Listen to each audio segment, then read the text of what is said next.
Have you ever felt like you're carrying the weight of the world on your shoulders? Not just your own problems, but everyone else's too.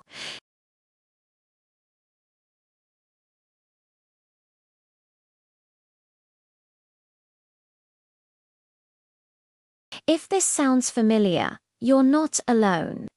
Today, we're going to explore why sometimes the most compassionate thing you can do for yourself and for others is to let go.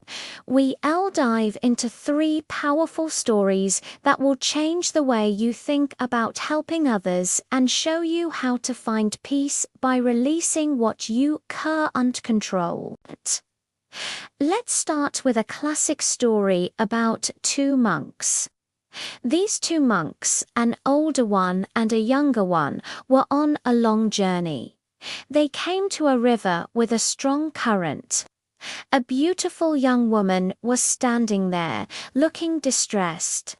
She needed to get to the other side, but was afraid to cross alone.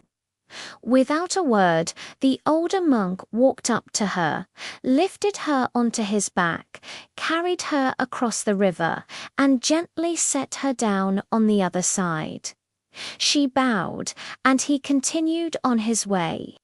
The younger monk, however, was in shock. He was speechless. Monks were forbidden from touching women, and his companion had just carried one across a river. He followed the older monk for hours, fuming internally. He couldn't believe the transgression he had just witnessed.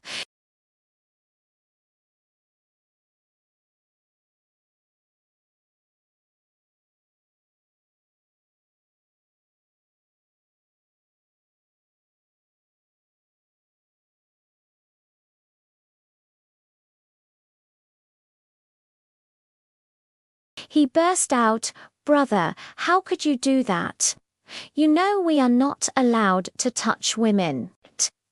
You carried that woman across the river. It was a serious violation of our rules." He replied, "Brother, I set that woman down by the river hours ago. Why are you still carrying her?" This story is so simple, yet so profound. The younger monk wasn't physically carrying the woman, but he was carrying the asterisk idea of her, the judgment, the anger, the rule breaking. He was torturing himself over something that was already in the past. The older monk, on the other hand, did what was necessary in the moment to help someone and then immediately let it go. He didn't dwell on it. He didn't let it weigh him down.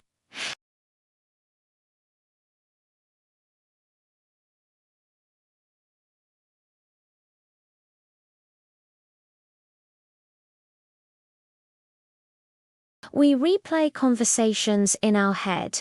We worry about a friend's bad decision. We feel responsible for a family member's happiness. But just like the younger monk, all this carrying does is exhaust us. It doesn't change the past, and it certainly doesn't help the other person. The first step to freedom is realizing what you're still carrying and making a conscious choice to set it down. You helped when you could, and now it's time to move on.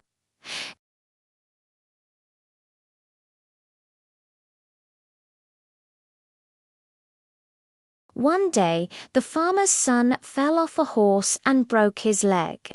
The neighbors all came to offer their sympathy. "Oh, what terrible luck," they said. The farmer just replied, "Maybe." A few weeks later, the army came to the village to conscript all the able-bodied young men for a war. Because the farmer's son had a broken leg, he was the only one who was spared.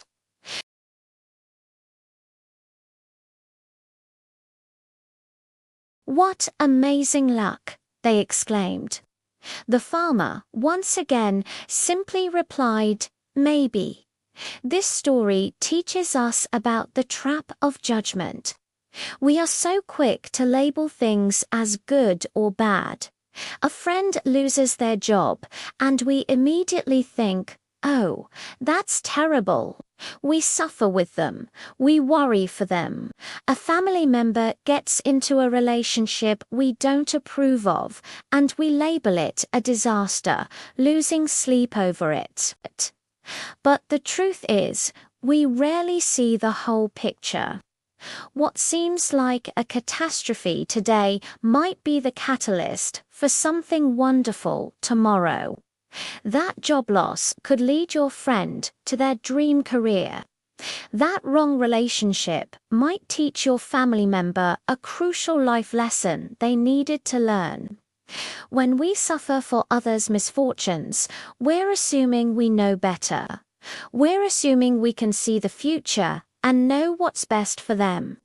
The wise farmer knew he couldn't. He understood that life is a complex tapestry of events, and what looks like a loose thread might be part of a beautiful pattern we can't yet see. Letting go, in this context, means letting go of our judgment.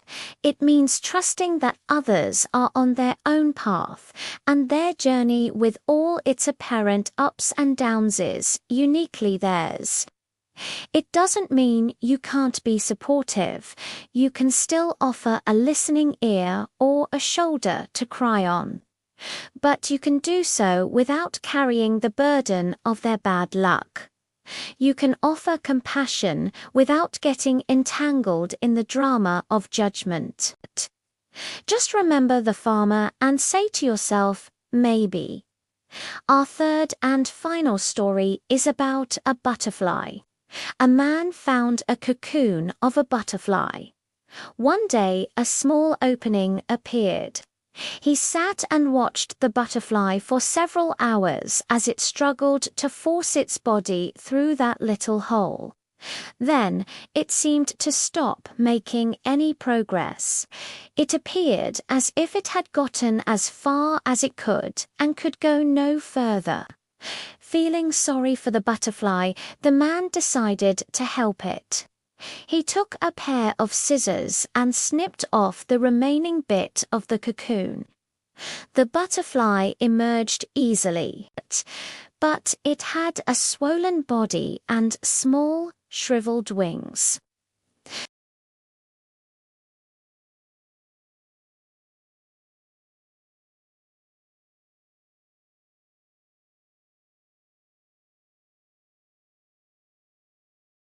Neither happened.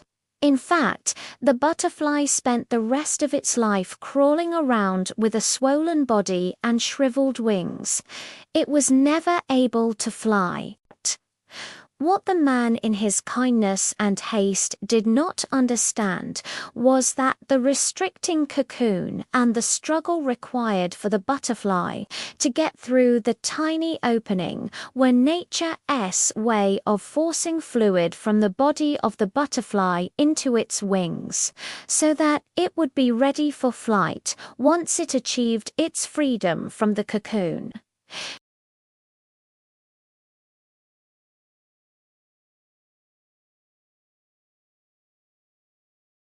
And our immediate instinct is to jump in and fix it for them. We want to protect them from pain, from difficulty, from failure. We try to solve their problems, give them advice they didn't ask for, or clear their path of obstacles. But just like the butterfly, people need their own struggles to develop their strength.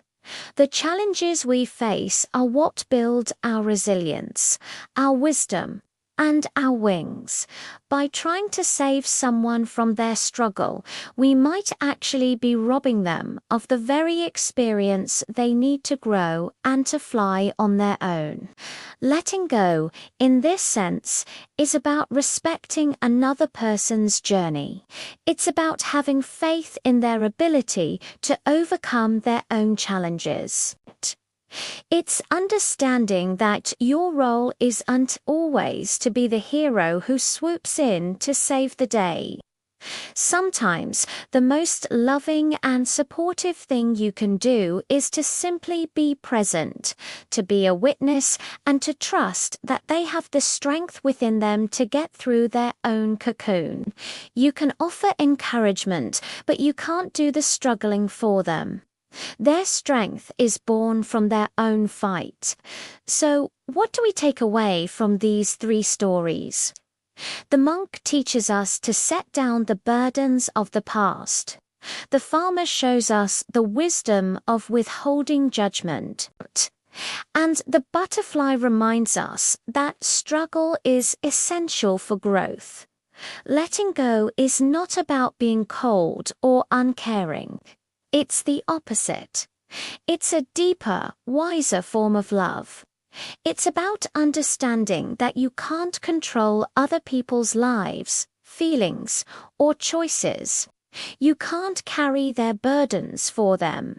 You can't decide what's good or bad for them, and you can't fight their battles for them. All you can do is manage your own reactions. You can choose to release the anger, the worry, and the need to control it. By doing this, you not only free yourself from unnecessary suffering, but you also create a space of peace and trust where the people you love can truly thrive. You become a calm presence in their lives, not another source of anxiety. So the next time you find yourself suffering for someone else, pause and ask yourself, am I still carrying the woman from the river? Am I judging this as bad luck? Am I trying to snip open someone's cocoon? Letting go is a practice.